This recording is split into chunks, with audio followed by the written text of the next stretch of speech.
Hello friends, welcome to master study hub. आज के video में बात करेंगे फिजिक्स के 25 इंपॉर्टेंट क्वेश्चंस पर, जो कि रेलवे के एनटीपीसी ग्रुप डी के प्रीवियस ईयर के क्वेश्चंस होंगे। हर क्वेश्चन के साथ इंपॉर्टेंट फैक्ट भी समझते हुए चलेंगे। तो वीडियो को लास्ट तक देखिए। वीडियो पसंद आए तो लाइक और शेयर जरूर करिए।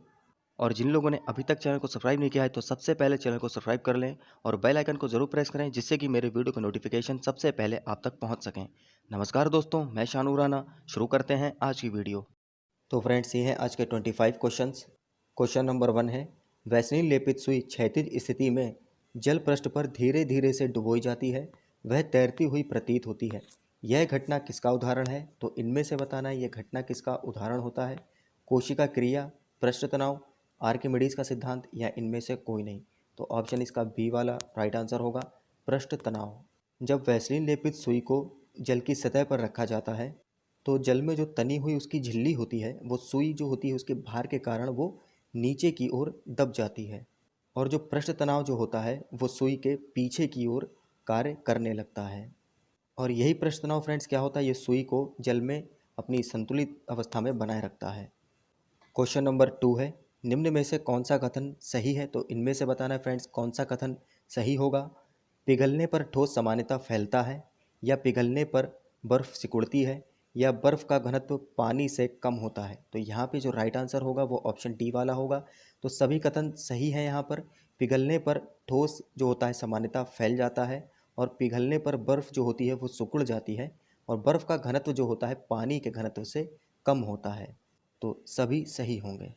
क्वेश्चन नंबर 3 है, तेल दीप में बत्ती का तेल किसके कारण ऊपर उठने लगता है? जो तेल दीप होती है, यानी कि जिसको लैंप कहते हैं, वो तेल जो होता है वो किसके कारण उसमें ऊपर की ओर उठने लगता है?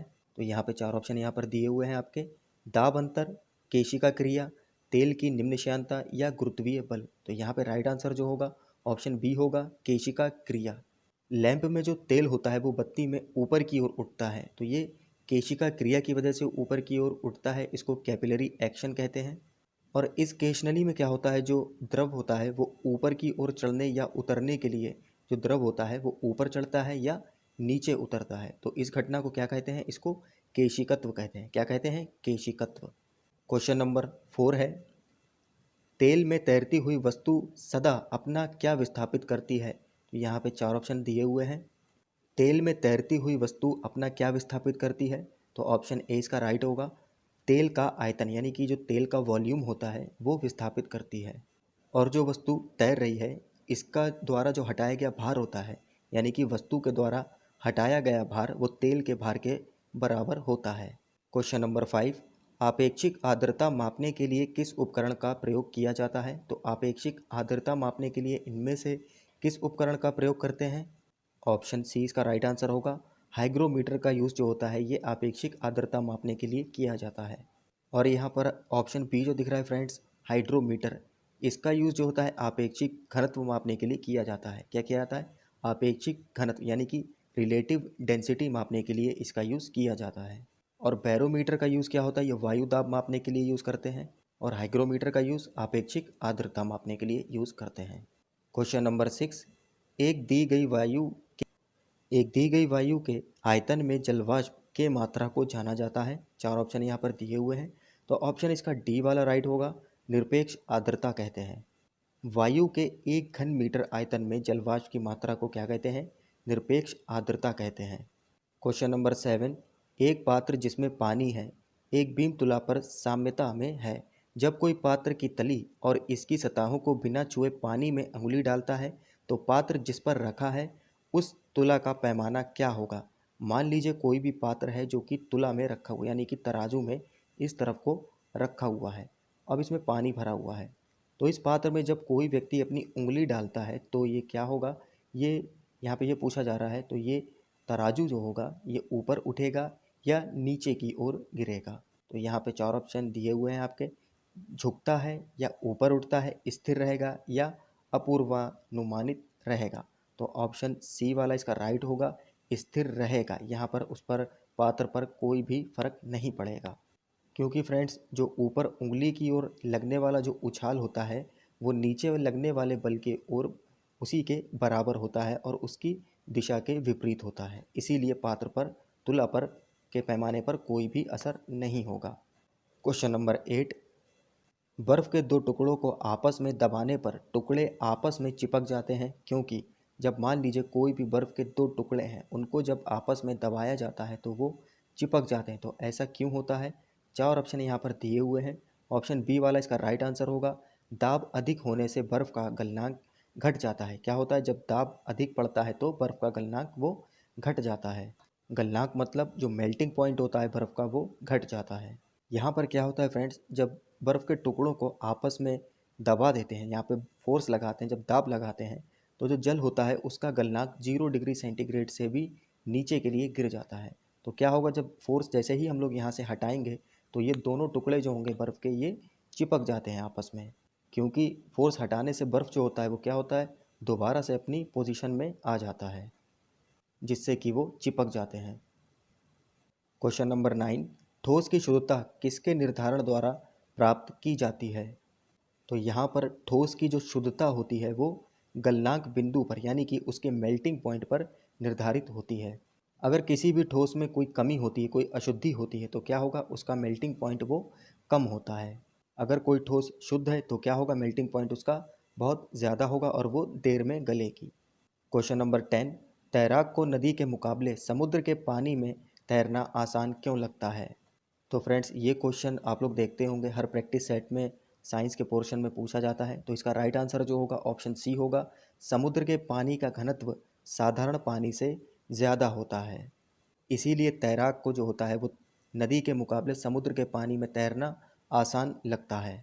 क्योंकि फ्रेंड्स, जो समुद्र का जल होता है उसमें ज़्यादा लवण मिले होते हैं और ज़्यादा उसमें विभिन्न प्रकार के लवण होते हैं नदी के पानी की अपेक्षा, और जिस वजह से समुद्र के पानी का घनत्व जो होता है वो ज़्यादा होता है।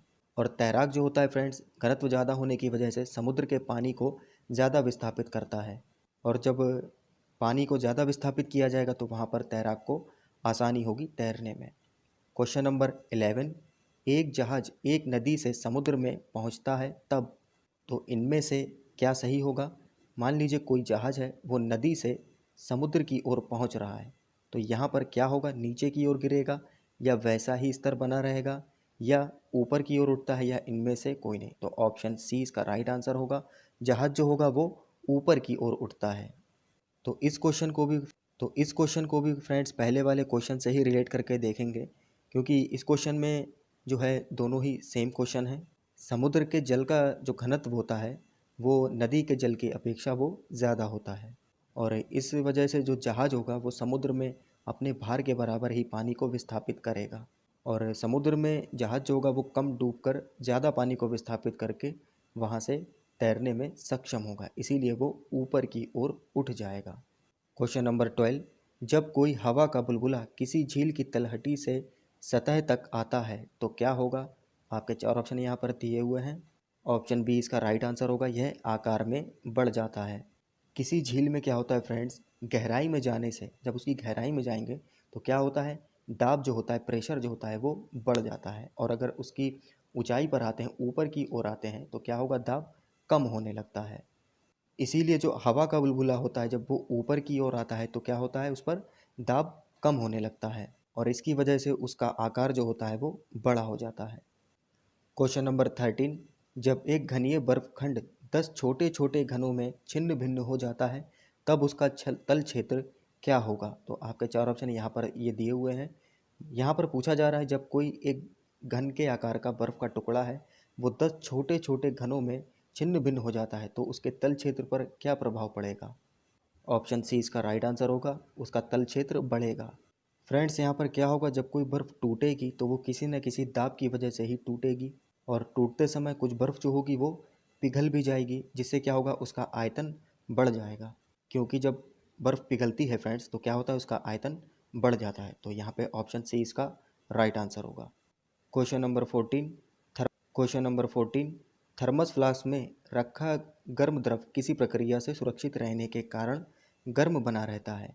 तो किस प्रक्रिया से उसमें जो थर्मस फ्लास्क के अंदर जो द्रव होता है वो किस प्रक्रिया के कारण उसमें सुरक्षित बना रहता है?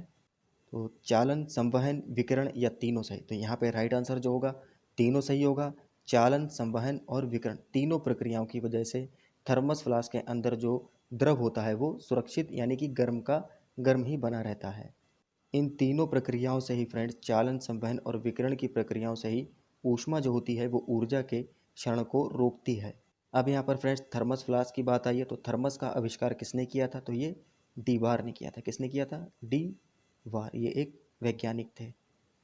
क्वेश्चन नंबर 15, सीमांत घर्षण निर्भर करता है, तो इनमें से सीमांत घर्षण किस पर निर्भर करता है?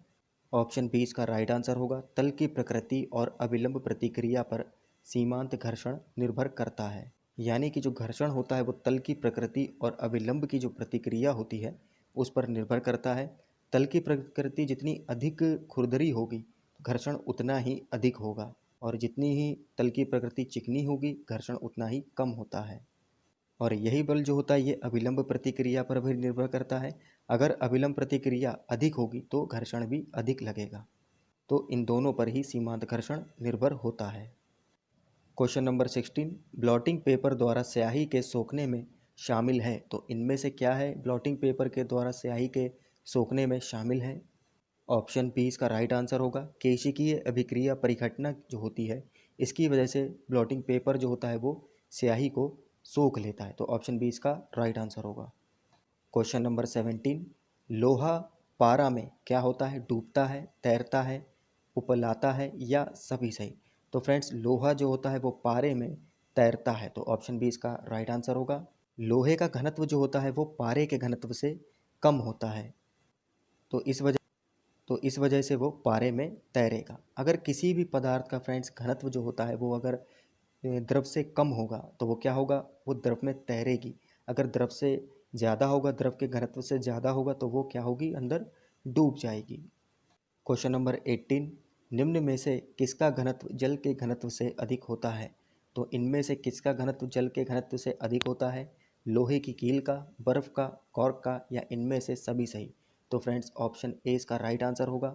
लोहे की कील का जो घनत्व होता है वो जल के घनत्व से अधिक होता है, इसलिए लोहे की कील जो होती है वो जल में डूब जाती है। बाकी चीज़ें जो क्या होंगी ये जल में तैरेंगी, क्योंकि इनका घनत्व जो होता है वो जल के घनत्व से कम होता है।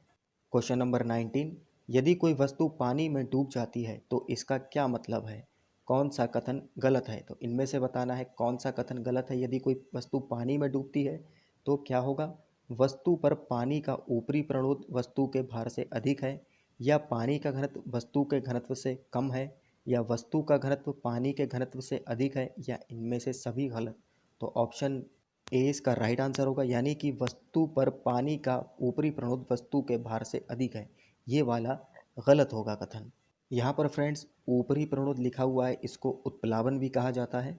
तो फ्रेंड्स कोई भी वस्तु पानी में तब डूबेगी जब उसका भार वस्तु पर पानी के कारण कार्यरत जो उत्प्लावन बल होता है यानी कि ऊपरी प्रणोद उस पर उससे अधिक होगा, तब डूबेगी। यहाँ पर उसका उल्टा लिखा हुआ है, तो ये वाला कथन इसका गलत होगा, बाकी के कथन सही है। क्वेश्चन नंबर 20, निम्न में से कौन आर्किमिडीज के सिद्धांत पर आधारित नहीं है? तो इनमें से कौन सा आर्किमिडीज के सिद्धांत पर आधारित नहीं है? लैक्टोमीटर, हाइग्रोमीटर, हाइड्रोमीटर या पनडुब्बी? तो ऑप्शन बी इसका राइट आंसर होगा। हाइग्रोमीटर जो होता है फ्रेंड्स ये आर्किमिडीज के सिद्धांत पर आधारित नहीं होता है। अभी इससे पहले वाले क्वेश्चन में हाइग्रोमीटर के बारे में बताया था। हाइग्रोमीटर का यूज़ जो आपेक्षिक आर्द्रता का मापन के लिए इसका यूज़ किया जाता है। अब फ्रेंड्स बाकी के जो दिए हुए हैं लैक्टोमीटर, हाइड्रोमीटर और पनडुब्बी, ये आर्किमिडीज के सिद्धांत पर ही आधारित होते हैं। आर्किमिडीज का सिद्धांत क्या कहता है? क्वेश्चन नंबर 21, पानी पर तैरती हुई वस्तु का आभासी भार कितना होता है? तो पानी पर जो तैर रही है वस्तु उसका आभासी भार कितना होता है? ऑप्शन सी इसका राइट आंसर होगा, 0 होता है। वस्तु का आभासी भार कितना होगा? 0 होता है। क्वेश्चन नंबर 22, प्रेशर कुकर में भोजन जल्दी पकता है क्यों? तो इनमें से प्रेशर कुकर में भोजन जल्दी बनने का क्या कारण होता है? ऑप्शन बी इसका राइट आंसर होगा, पानी का क्वथनांक बढ़ जाता है। प्रेशर कुकर में फ्रेंड्स भोजन जल्दी पकने का यही रीज़न होता है, क्योंकि उसमें पानी का जो क्वथनांक होता है वो दाब बढ़ने पर बढ़ जाता है, और अधिक ऊंचे ताप पर वो गर्म होने के कारण वो क्या होता है? उबलने के कारण भोजन जल्दी से पक जाता है। क्वेश्चन नंबर 23, पहाड़ों पर पानी निम्नलिखित तापमान पर उबलने लगता है, तो पहाड़ों पर जो पानी होता है वो इनमें से किस तापमान पर उबलने लगता है? तो ऑप्शन ए इसका राइट आंसर होगा। 100 डिग्री से जब कम होता है पानी पहाड़ों पर तो फ्रेंड्स वो क्या होता है? उबलने लगता है। क्वेश्चन नंबर 24, ऊंचाई पर खाना देर से क्यों बनता है? तो इनमें से बताना है ऊंचाई पर खाना देर से क्यों बनता है। ऑप्शन डी इसका राइट आंसर होगा। वायुमंडलीय दाब ऊंचाई पर घट जाता है, इसलिए वहाँ पर खाना देर से पकता है। और फ्रेंड्स ऊंचाई पर क्या होता है, जो पानी का क्वथनांक होता है वो कम रहता है, वो कम ही रहता है, जिससे क्या होता है कि पानी जो होता है वो वाष्प बनकर उड़ जाता है। क्वेश्चन नंबर 25, आज का लास्ट क्वेश्चन, पारा का निम्नतम हिमांक कितना होता है? तो इनमें से बताना है पारे का निम्नतम हिमांक कितना होता है। ऑप्शन सी इसका राइट आंसर होगा, माइनस का 39 डिग्री सेंटीग्रेड। और पारे का जो क्वथनांक होता है वो होता है 357 डिग्री सेंटीग्रेड। ये पारे का क्या होता है? क्वथनांक होता है। तो फ्रेंड्स ये थे आज के 25 क्वेश्चंस जो कि रेलवे के एनटीपीसी ग्रुप डी के प्रीवियस ईयर के क्वेश्चंस थे। हर क्वेश्चन के साथ मैंने इंपॉर्टेंट फैक्ट भी आप लोगों को समझाने की कोशिश की है। वीडियो अच्छा लगे तो लाइक और शेयर ज़रूर करिए। मिलते हैं नेक्स्ट वीडियो में, तब तक के लिए जय हिंद।